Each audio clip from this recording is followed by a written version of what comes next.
to yet another edition of the Expressions with the New Express. I have with me one of India's premier cardiologists. He's broken every heart-related record in the book, I think, from angiograms to angioplasties. I don't even know what they are, but I know that they're very important.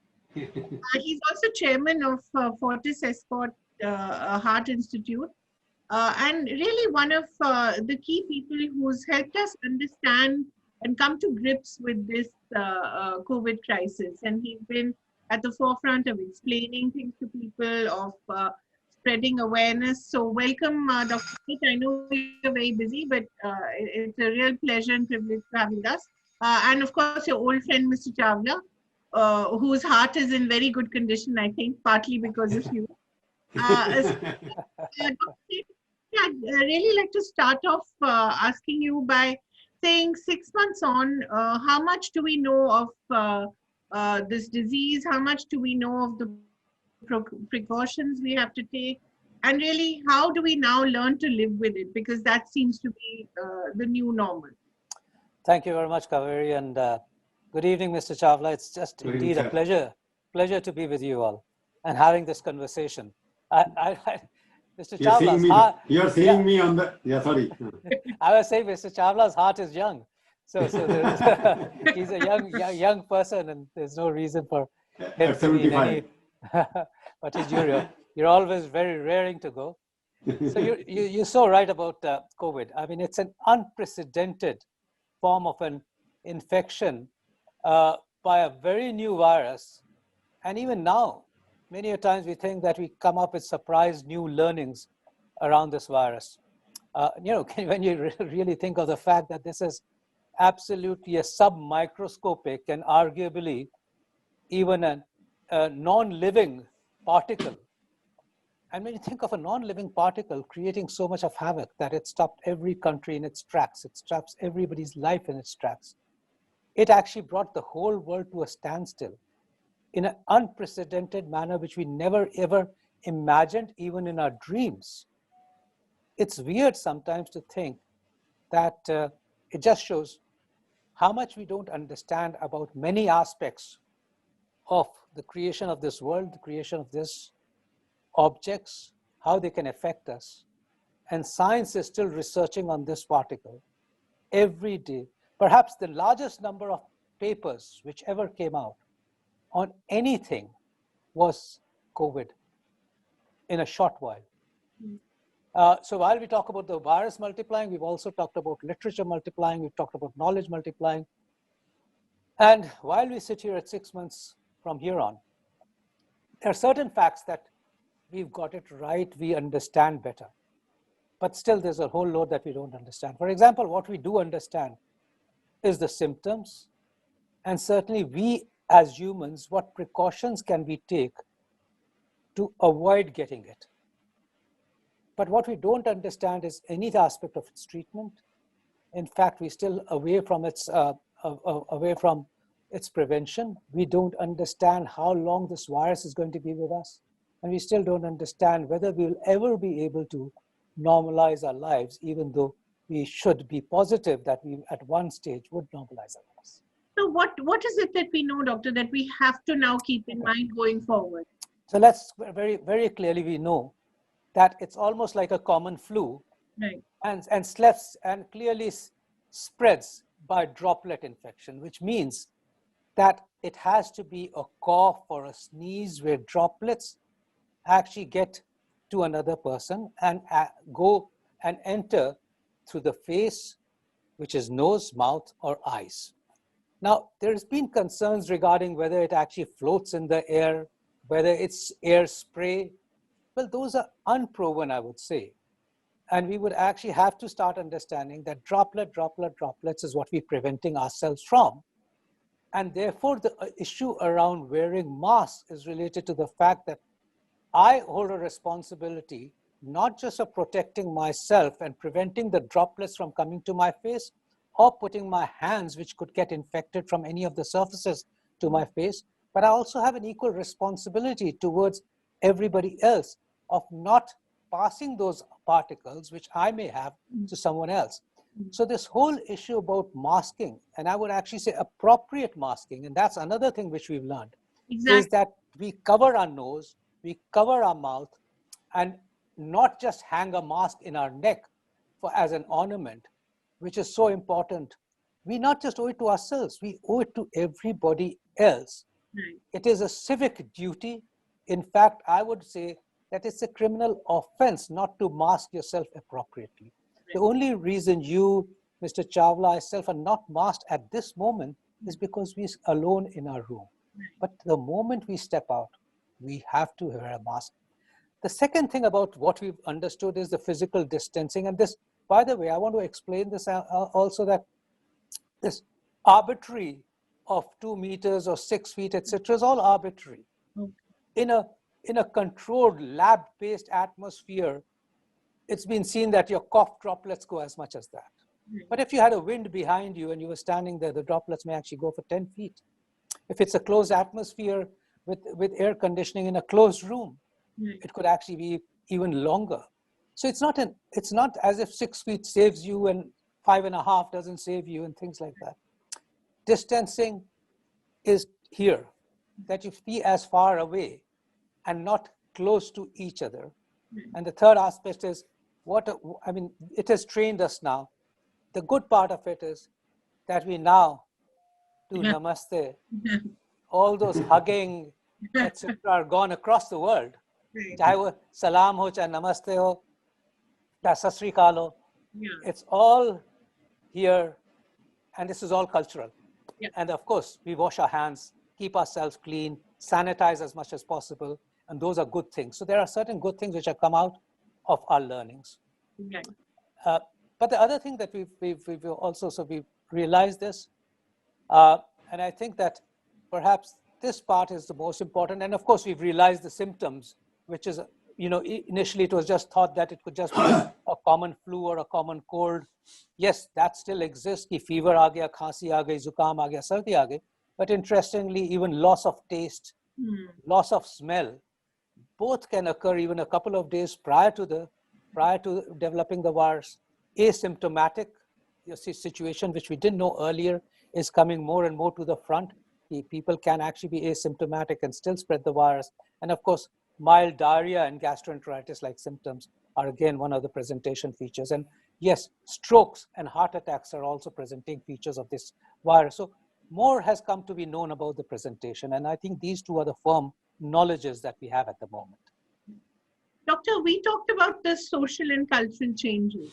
What are the medical aspects of this? What are the things in our healthcare system that COVID has exposed for us and has shown us that this is the moment now where we have to fix it? Otherwise, it'll be too late. So Kaveri, you're so right.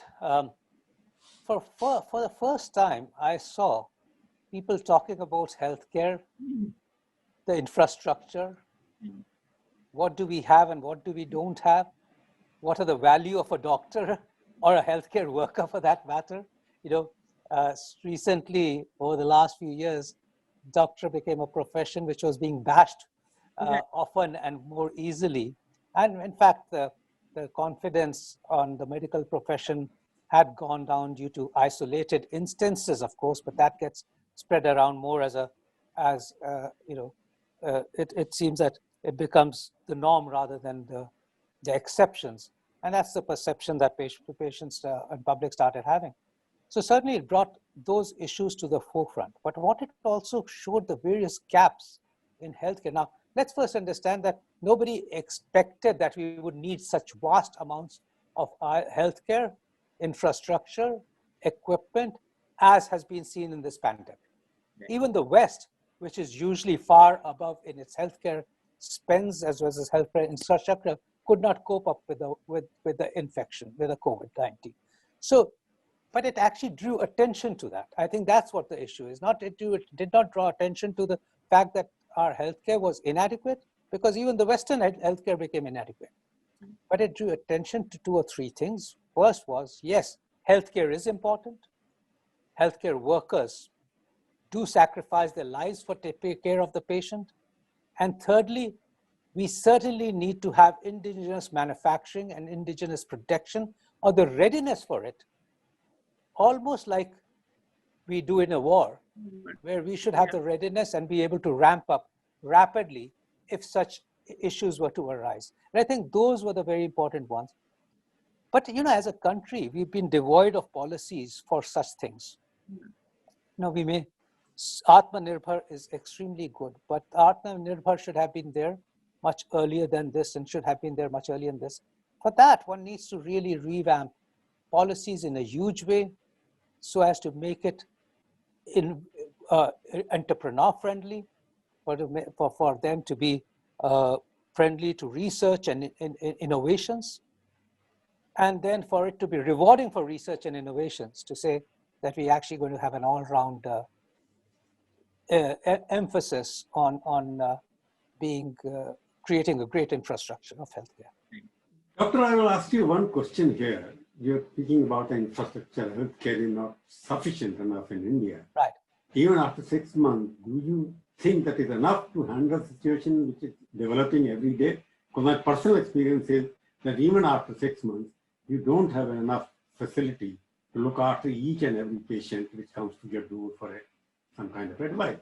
So there are 2-3 aspects of infrastructure. There's no doubt that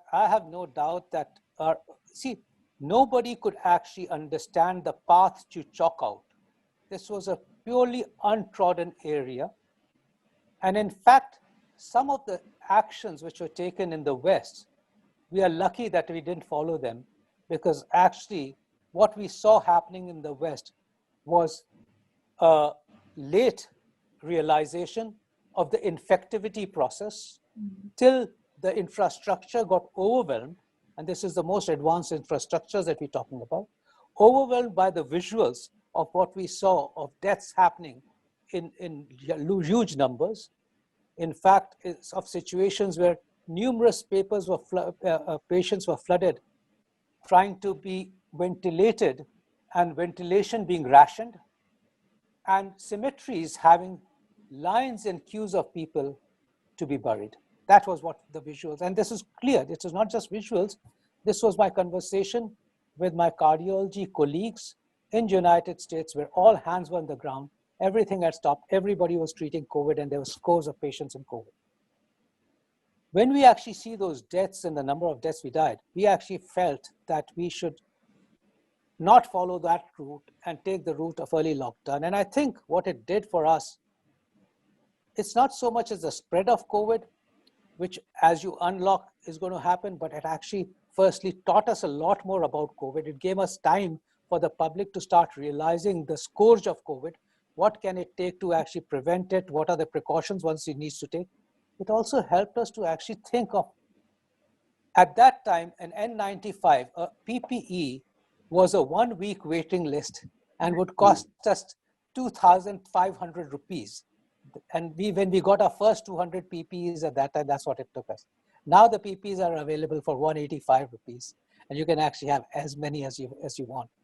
It helped us to ramp up those sort of production issues, which even the West was suffering from. In fact, the West suffered from a lot of doctors catching COVID because inadequate PPEs and inadequate N95. They were always relying on China to provide them.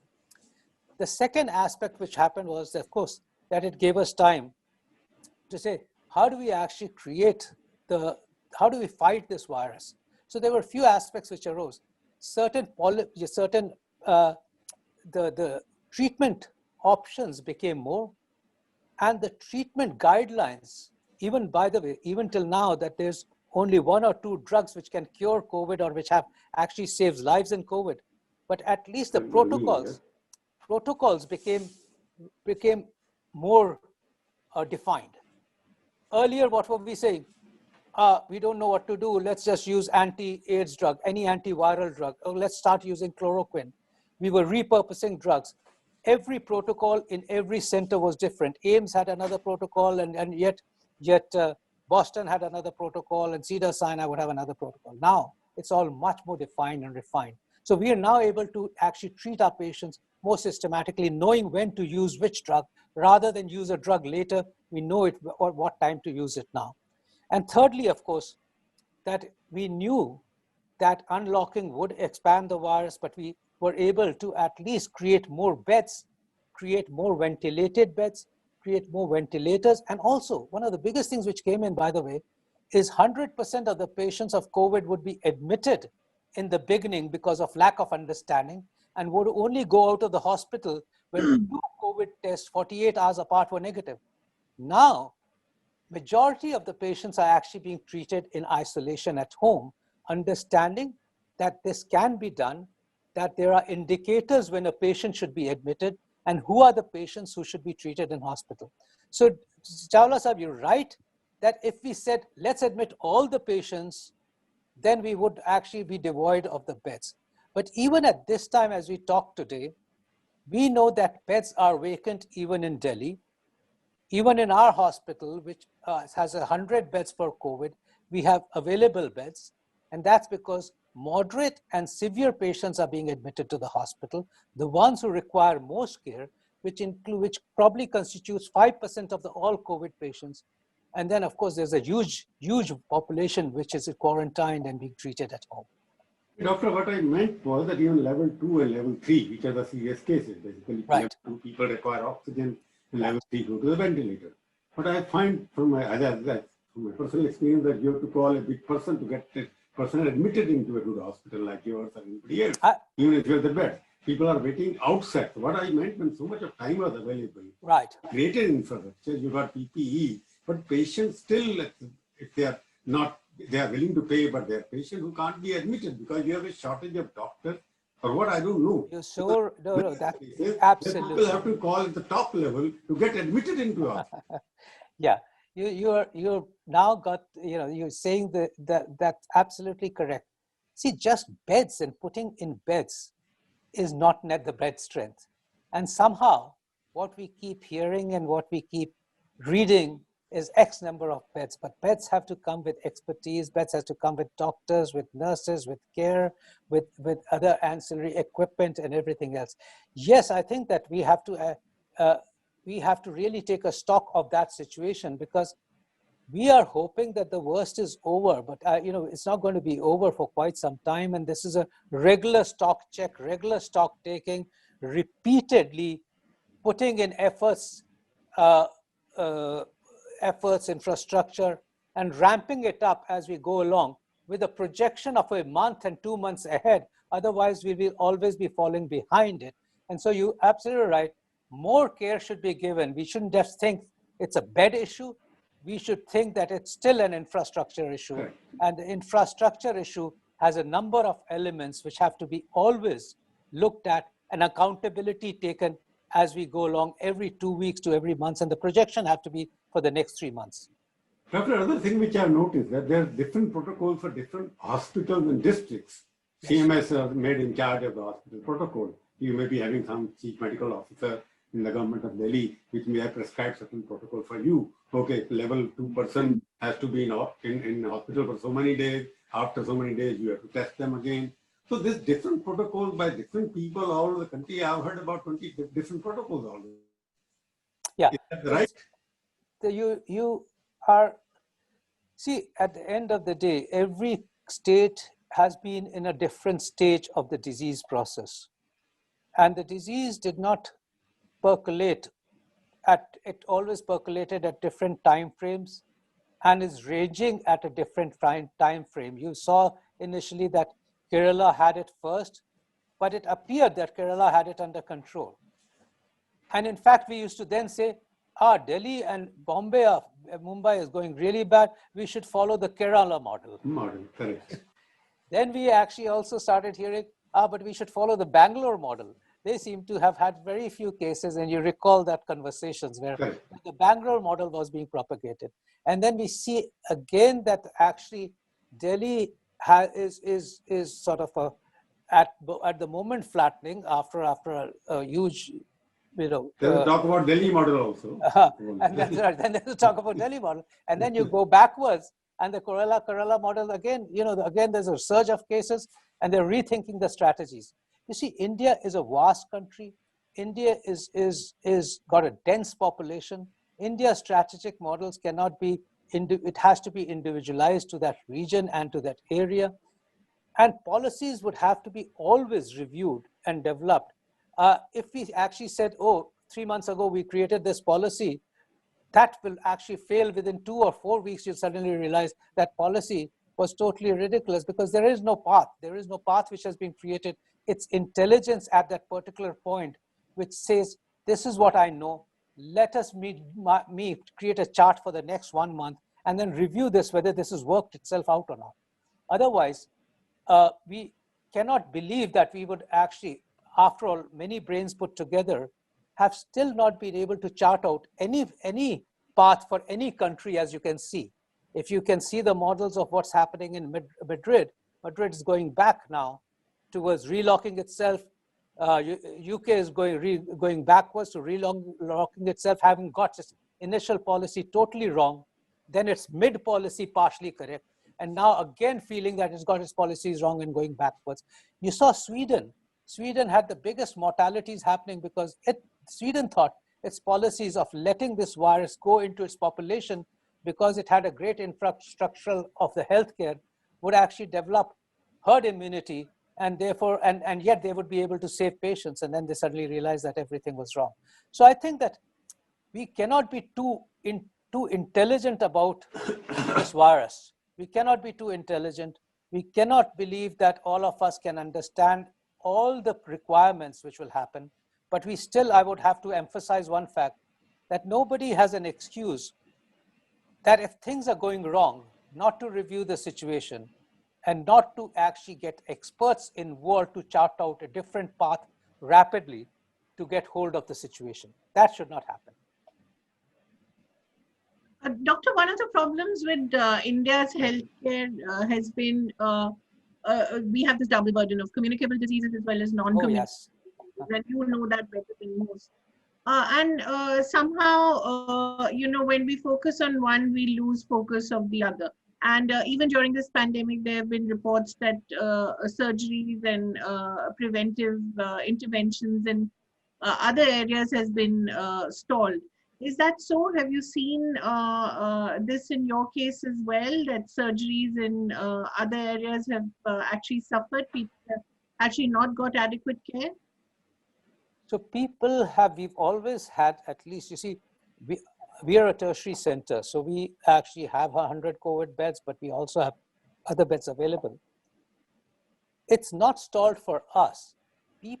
Patients themselves have felt scared to come to the hospital. Right. And that's been the experience across the country. So after the lockdown, of course, the concern was that the emphasis was of physical distancing, the emphasis was on taking care. And also remember, the emphasis was even from our side, was that don't come to the hospital unless absolutely necessary, because we felt that we should not overburden the infrastructure of the hospital, because we did not know what to expect. Because if you recall the visuals of the West, the hospitals were overwhelmed, inundated with patients of COVID, with not a single bed for anyone else. It was all COVID, because it was all hands on the ground.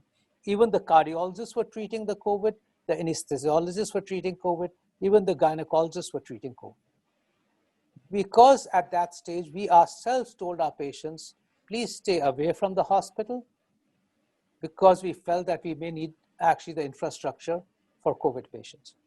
However, that did not happen, and we still had beds. So as we unlocked, but the patients still felt very scared, and they still do, by the way, even as of today, as I sit in the OPD and I tell patients that they need the procedures, they still say that can't we postpone it for a couple of months when this COVID goes away. Right. So yes, in fact, at that time, it was also seen that the number of heart attack patients coming to the hospital, which is an absolute emergency where they have to come to the hospital, irrespective of whether they like it or not, actually also went down to a 1/4. And whether people died at home, the Westerns do have figure that they also had a decrease in number of heart attacks coming to the hospital, but there was an increase in number of deaths from heart attack while at home. So patients did suffer from not coming to the hospital or from postponing their treatments. Our concern now is that if this continues, and certainly no system should be put down which does not allow you to take care of non-COVID patients. Non-COVID patients need treatment. Non-COVID patients should have treatment. They, in fact, have equal right to have treatment. Everybody needs a right to have treatment for their illnesses. So there should be no actions of that sort which differentiates between COVID and non-COVID patient, apart from the bed creation for COVID patients, which cannot differentiate that a non-COVID patient cannot have treatment. Doctor, I saw the figure somewhere in Delhi, also in other states. Yeah. Number of deaths due to heart attacks and other diseases is much more than the COVID deaths. Is it correct? Absolutely. I mean, that has been there all the time. I can tell you the figures that nationally, 7,000 patients die from a heart attack. But at the moment, as you know, nationally, 1,000 patients die from COVID. So, sometimes more. That's right. Yeah. And that is known. We don't pay that kind of attention to heart attack. No, I've said this openly in various forums of interviews, that every COVID death hurts. But let us not forget the fact that more people die from other illnesses, far more people die from other illnesses, and therefore our concentration cannot be devoid of what we need to do for non-COVID patients, their cancer patients, their heart patients, their lung patients, their patients in every disorder, lives which can be saved every day. With the same rigor as we save COVID, lives can be saved every day.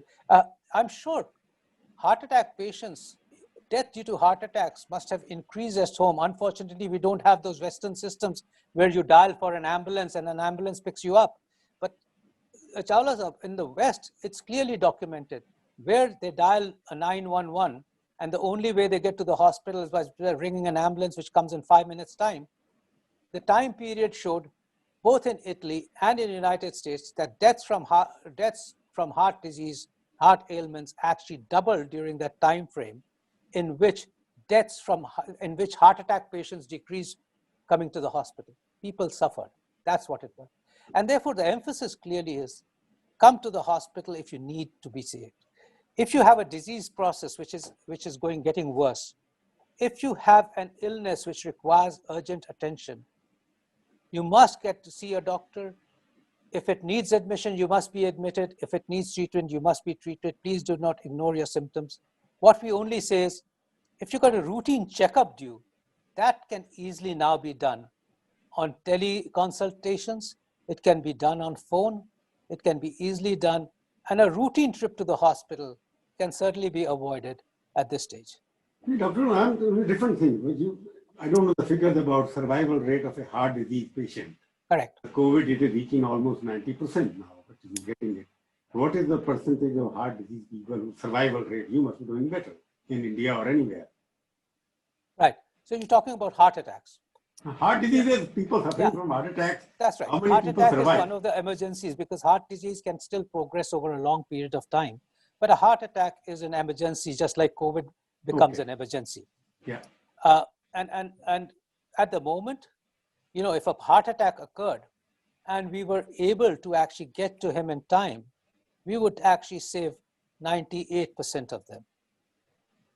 So again, this just shows the fact. And as you can imagine, when I said 7,000 people are dying from heart attacks every day in this country, that's a huge number of people. Now, how many of them did not get to us? How many of them we could not save during this time is a real important issue in our mind. So don't you think that COVID is more a hype than so much money you have spent so much money in 6 months that may not have spent the entire 25 years of medical care, the kind of you spent now. No, I don't think it's very scary. I know. It is not a hype. The difference is that this infects from one person to the other. The non-communicable diseases are not infecting each other. And that's the whole issue. So the extent of the number of people who can die if we didn't control could run into crores. And that's the real issue. It's an infection versus a non-communicable disease. And it's a vicious infection because it transfers and lives on transferring from one person to the other. So we cannot equate it. We're just saying, thankfully, we got 1,000 deaths. But believe you me, it could have been unthankfully, and this we could be facing 20,000 deaths a day. We've seen that happen. By the way, you know, I must say that we're talking about a lack of deaths in a nation of 1.3 billion. We talk about 1/4. America is twice the more deaths in a nation which is 1/5 our population. And if you talk about England, 10 to 15% death rate was in England. That's why you saw those visuals where even for the emergency, the number of ambulances waiting to take patients to the emergency had spread to 8-mile long queue. And for the cemetery, number of people being taken to the cemetery was similarly a 2-mile long queue in Italy. So we don't want to see those visuals, because with the density we have, you cannot even equate it to acute a heart attack, which is a non-communicable disease. Yes, heart attacks developed over a period of time. It doesn't take away the fact that we got to fight it. This number of deaths can actually happen in the next 6 months. Whatever deaths we saw over the last 5 years from a heart attack, if we weren't careful, could happen in the next 2 months as far as COVID is concerned. Another question which is baffling everybody: why this 70-80% of the cases are concentrated in few areas of India, and they are recurring there again and again and again? Is there any biological reason, sociology reason? What reason is there? Why it is happening only concentrating on certain areas? Like what, Chawla Sahab? You know, which sort of areas are you talking about? I'm talking Maharashtra, Kerala, Tamil Nadu, Andhra. Because no, we're actually seeing a gradual. So those areas which few months ago we said are safe are now getting gradually unsafe. Of course, for other areas we know it's a congestion issue. The number of people per square. So Mumbai, we know that it's actually an enclosed area with the maximum congestion which perhaps exists. But you know, if you see, new and new areas are coming up of increasing COVID. As it goes downstream and as it goes into those areas, as the population migrates, it started from the big cities because it actually came from outside the country. And as it started in the big cities, which were connected by air to outside cities, and we know that's how it happened to Delhi, that's why it happened in Mumbai, we know that's how it happened in Kerala, where the first cases came from. We exactly know where they came from. And then as you track them inwards into the country and into the smaller towns, and as people have moved on. So no, it's not congestion. In fact, you will continue to see those areas which are lesser now will actually get them one day. That is the concern at the moment that we have, that the peak of India has not happened. We're still on the upslope. There is no second peak. We're still talking about the first peak. It is just going inwards and inwards and inwards into those areas where migration of population continues to happen. And when we will see that peak is what we don't understand about this disease process. So this talk about 2 mahine, 3 mahine, 4 mahine is a very arbitrary figure, and nobody can be as intelligent as anybody else because we don't know when India peaks and India plateaus. It means you are saying still the first peak has not arrived yet. The first peak is continuing. You're right. The first peak has not arrived because we still don't know the number. What will be the peak? Upslope of the country. Yes, we don't know the number because at the end of the day, to tell you frankly, you know, you can actually say we haven't tested enough at some stage. We're testing more now, but internally going inwards, how many testing is being done? We don't know how many of that population which lies into the smaller town and rural areas will ever get tested. We don't know how many cases will actually turn up. One thing we can sure, at least to some extent, is partially are hard numbers, and unfortunately those are sad numbers, is the death. And death, unfortunately, cannot be hidden away anywhere. It comes in front of us. And if we just follow the death figures as a representation of the COVID which exists in the country, then at least those figures are not, you know, are representing at least some form of protection of the Indian people in some way or the other.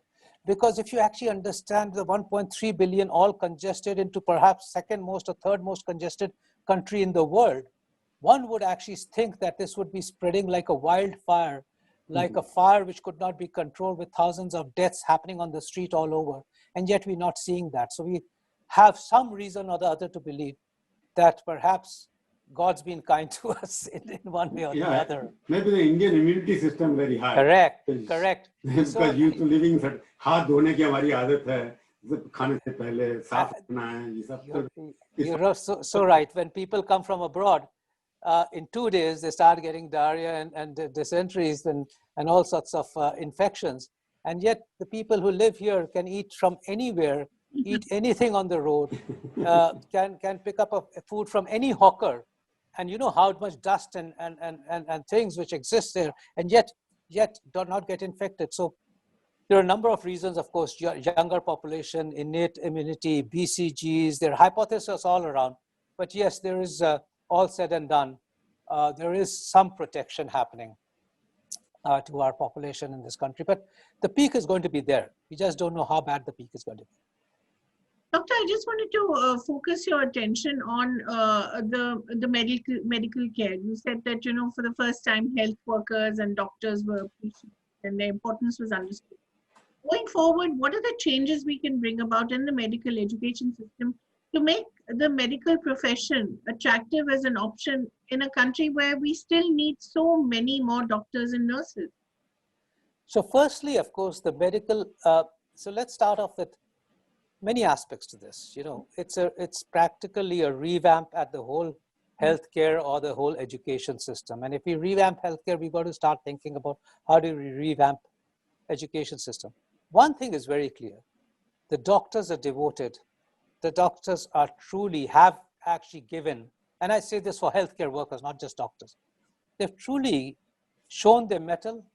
They have sacrificed during this time, all healthcare workers, and taken care of COVID patients without worrying about their own self or their families. And I can actually tell you visuals of what I have seen, where doctors have actually got COVID and yet continued to save lives in the COVID ward where they were admitted, by making sure that a person who was getting breathless gets intubated, even though they themselves were admitted with COVID. I've seen doctors not worrying about even wearing a PPE and rushing to save a life of a COVID patient by intubating him without a PPE.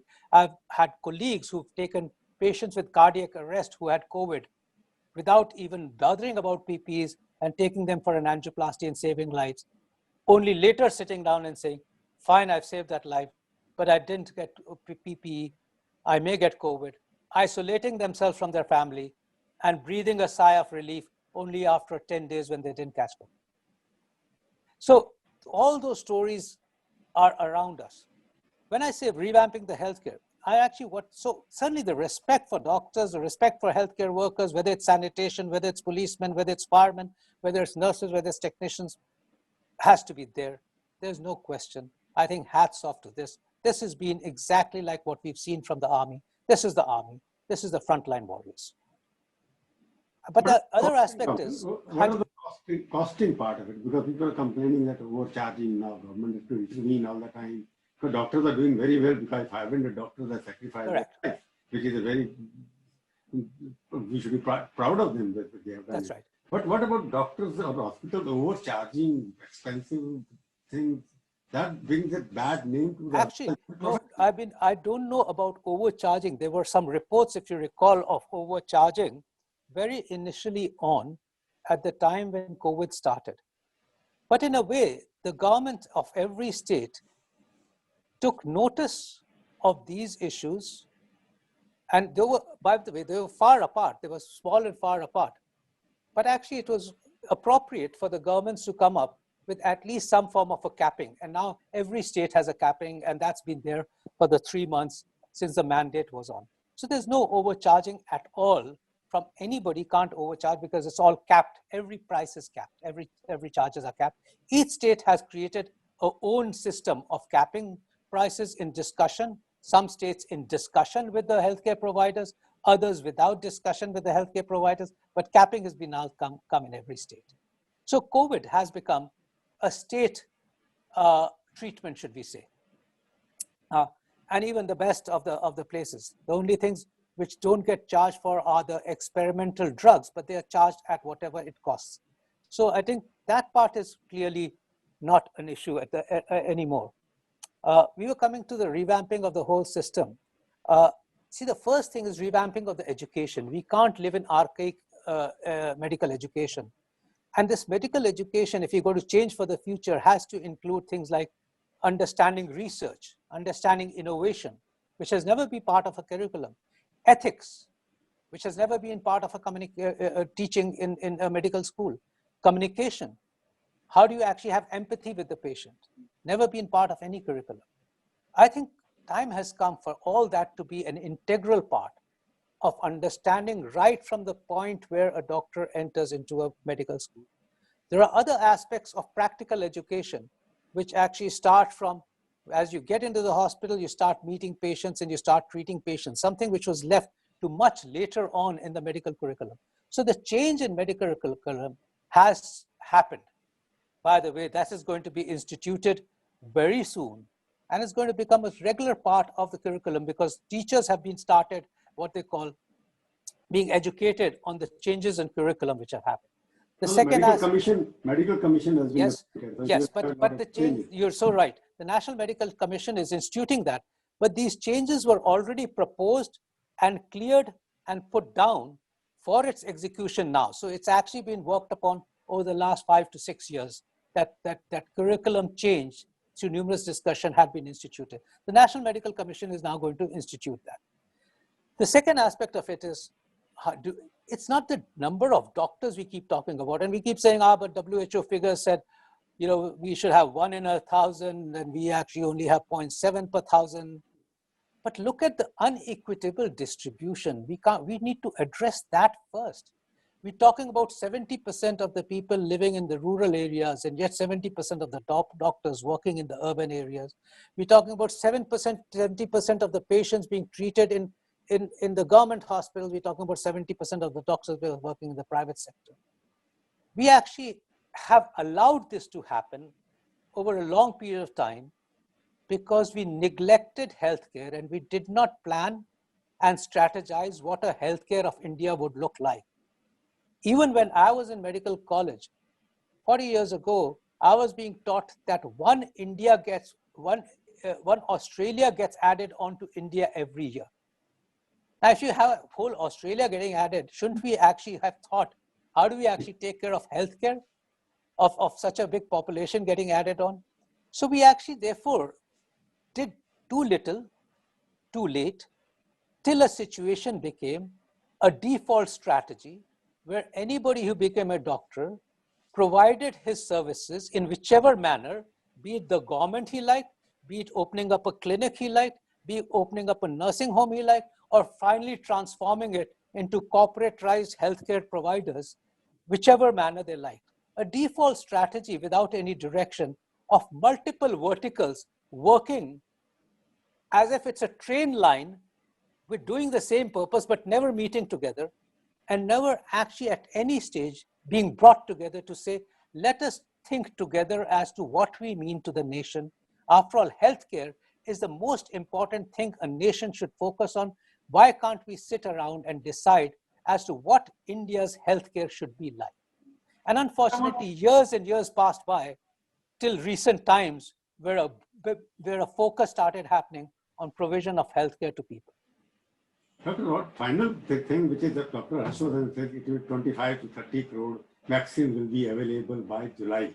I don't understand the statement. By that time, 25 crore people would have been vaccinated. That is what he meant. And what do you think? What could be the protocol of distributing this vaccine? When will they be available? Because you must be part of the to this information.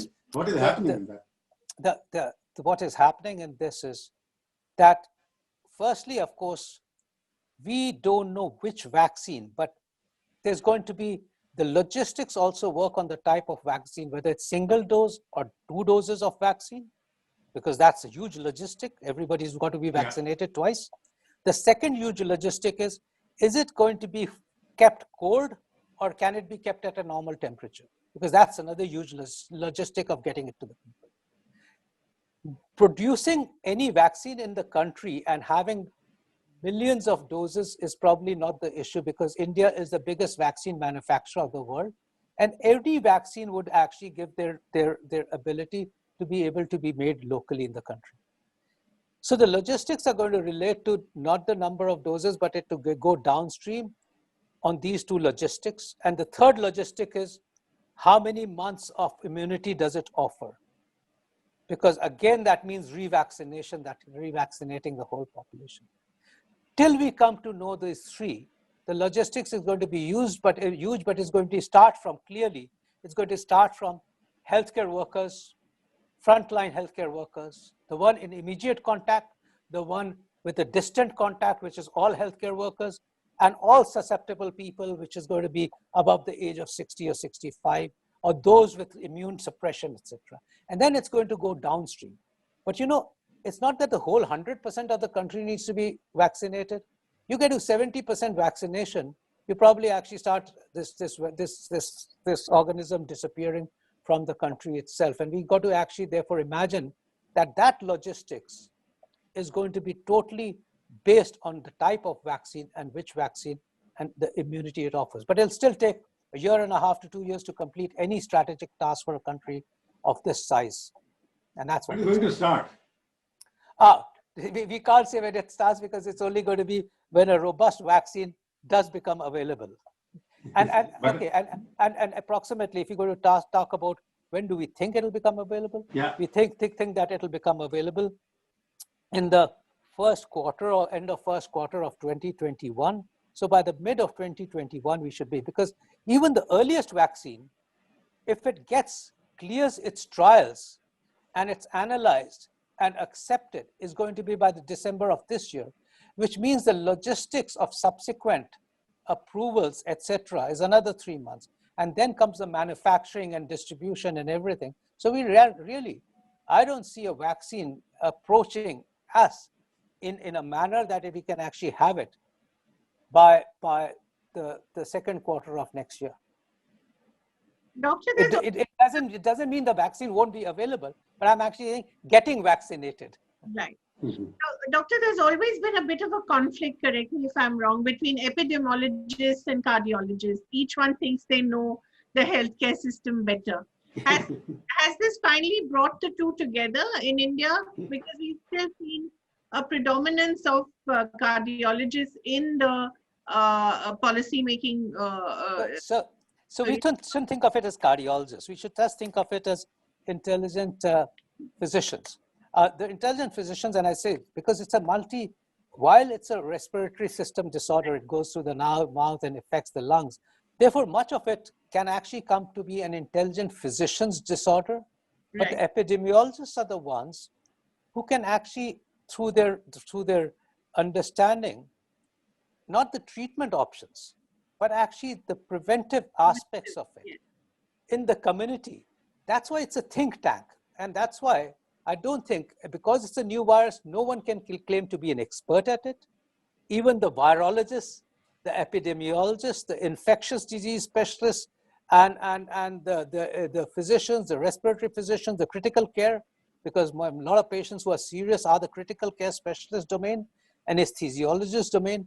I think all of them have got together on multiple occasions at various time points to define how to tackle this COVID-19 disease and what do we actually project for the future and in times to come in terms of both management options and cure options. And by the way, I say cure options, there is still no defined cure for this virus. There's only one drug which has been shown to save lives, and that's dexamethasone, the steroid itself, which we use so commonly in every disorder. That's the only drug till now which has been shown to save life in COVID. Doctor, just a quick question, which is not exactly related to India, but we've seen Boris Johnson get it. We've seen now President Trump getting COVID. Will that finally convince politicians that they ought to invest in science, that they ought to invest in medical care globally? A very, very good question. I hope it does. That's what we can say.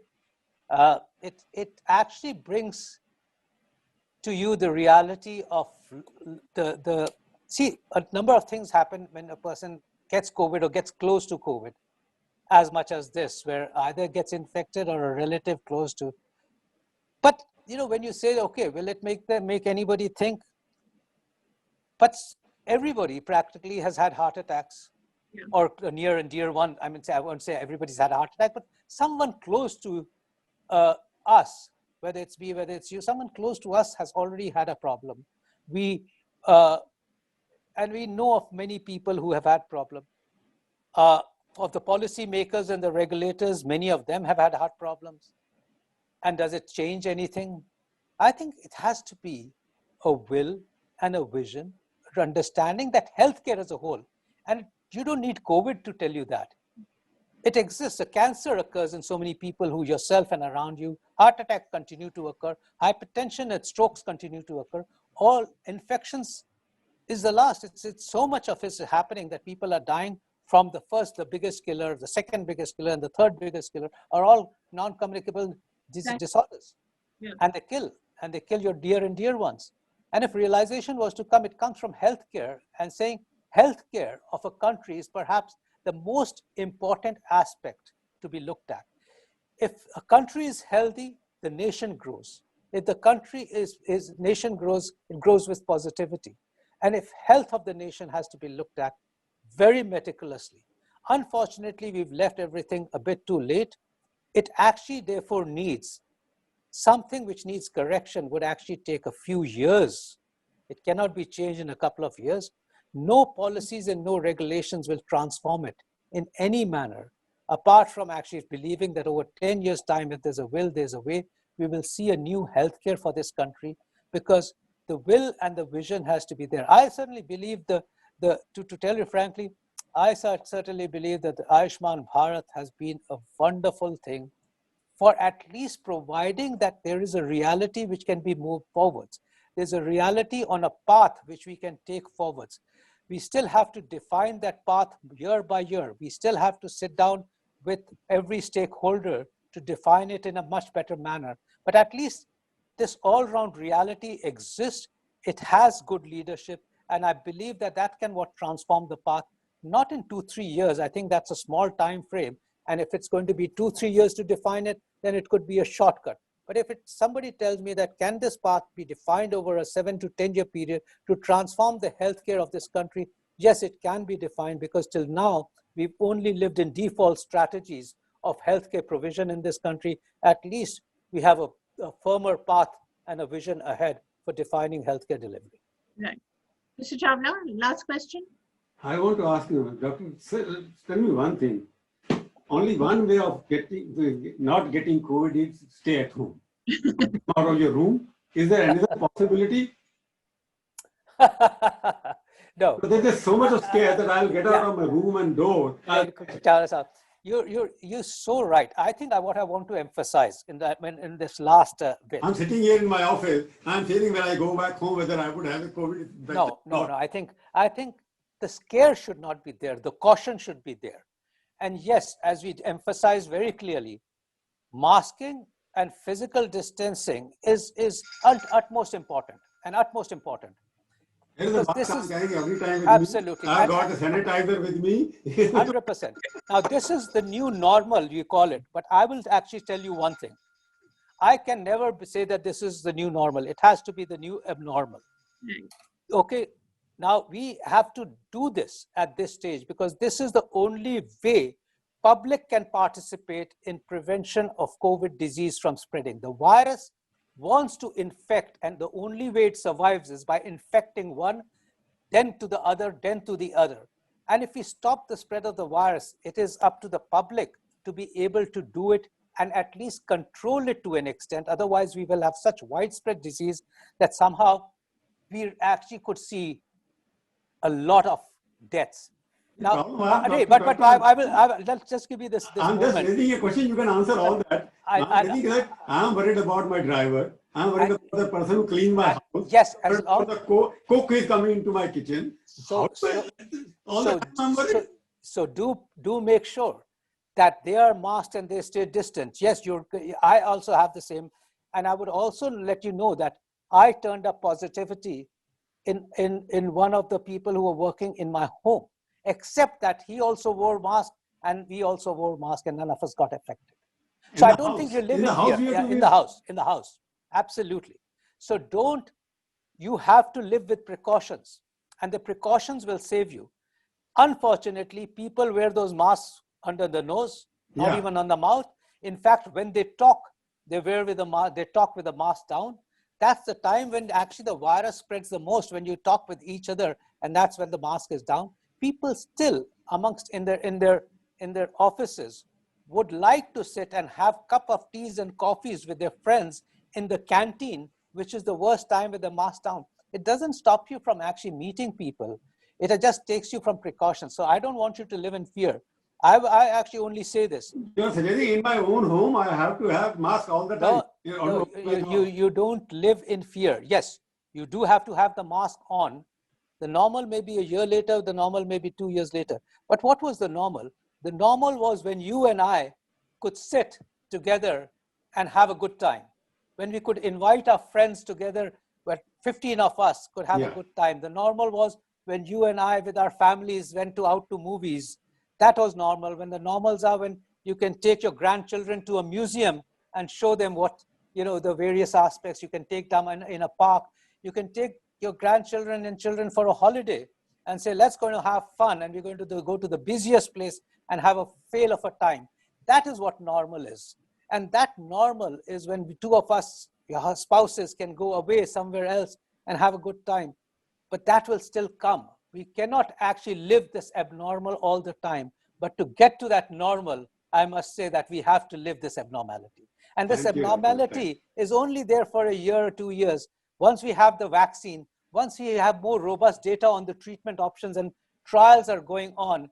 And by the way, humanity has always overcome every aspect in the past, every disease process in the past. It's overcome it hugely. And humanity and science together will overcome it.